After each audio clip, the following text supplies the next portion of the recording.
Hello friends, in this video we will discuss the Netflix recommender system, how it is designed and how the decisions are taken based on the patterns of millions of users who are using Netflix.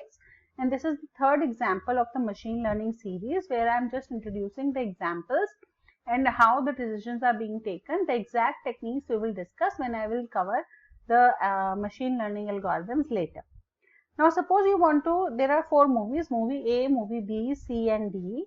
And now after a 1 week of launch and people watching the video and submitting their reviews, you have a data of how many people are liking which movie. Now on the basis of this data, that training data that we have Ram and Shyam who like movie A and B, who like movie A and movie B, then Ghanshyam and Sita who like movie C and D. This value is a yes here. Let me update it. This is a yes. So both of them, they like movie A and B, and Ghanshyam and Sita, they like the movie C and D.